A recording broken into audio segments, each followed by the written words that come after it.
یہ بہلول بھی اسی قبیلے کا فرد تھا، دجلہ کے کنارے مٹی کے گھروندے پاؤں پہ بناتا ہے اور انہیں مسمار کر دیتا ہے۔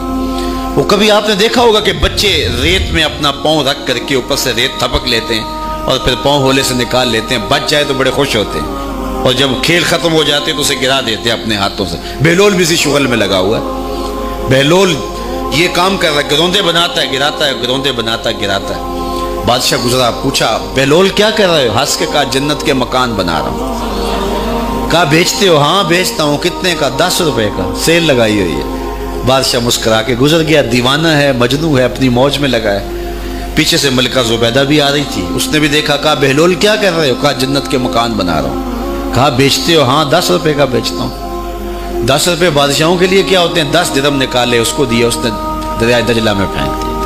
فقیر اتنی دیر تک فقیر نہیں بنتا، داتا صاحب فرماتے جب تک مٹی کا ڈھیلا اور سونے کی ڈلی اس کی نظر میں برابر نہیں ہو جاتا۔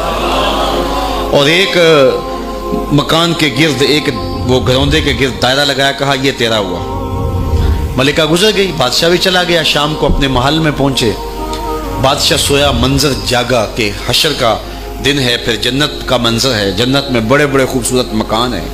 ایک مکان تو بڑا ہی اچھا لگا، تو جی چاہا کہ اس مکان کو دیکھوں۔ تو جب قریب گیا تو دروازے پہ لکھا تھا ملکہ زبیدہ۔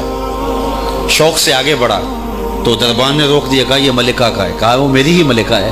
کہا دنیا کے ضابطے اور ہیں، آخرت کے ضابطے اور ہیں۔ بادشاہ کی آنکھ کھل گئی، بے چین ہو گیا، ملکہ کو بیدار کیا، کہا تو کون سا نیک عمل کیا ہے؟ میں نے جنت میں تیرا یوں مال دیکھا ہے۔ ملکہ کہنے لگی وہی معمول کی نمازیں، وہی سب کچھ، کوئی نیا کام تو میں نے کیا نہیں۔ ہاں یاد آیا، کل گزر رہی تھی، دجلہ کا کنارہ تھا، وہ جسے لوگ مجذوب کہتے ہیں، وہ جو دیوانہ کہلاتا ہے، وہ بہلول، وہ جنت کے محل کہتا تھا، وہ بنا رہا تھا۔ میں نے کہا چلو کوئی بات نہیں، فقیر ہے، 10 روپے کیا ہوتے ہیں؟ 10 روپے کا ایک محل خریدا تھا۔ بادشاہ سر پکڑ کے بیٹھ گیا، وہ تو مجھے بھی کہتا تھا۔ میں دیوانے کی بات سمجھ کے گزر گیا۔ اگلے دن بادشاہ قصدن گزرا۔ جب قصدن گزرا نا تو دل دھڑک رہا تھا کہ کہیں مجذوب پھر آج مل جائے اور اسی موج میں ہو تو کام بن جائے۔ دیکھا تو بہلول وہاں بیٹھا ہوا ہے، آگے بڑھ کے دیکھا تو کام بھی وہی۔ بادشاہ پھر رک گیا، پوچھا بہلول کیا کر رہے ہو؟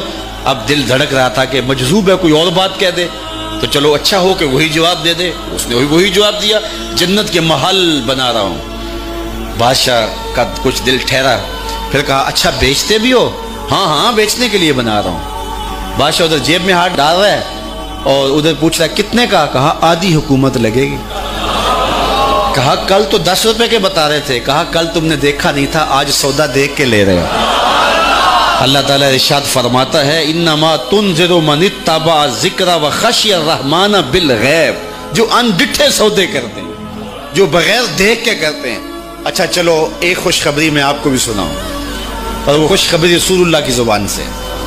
حضور نے فرمایا طوبی لمن رآنی وآمن بی وطوبی 7 مرات من لم یرانی وآمن بی۔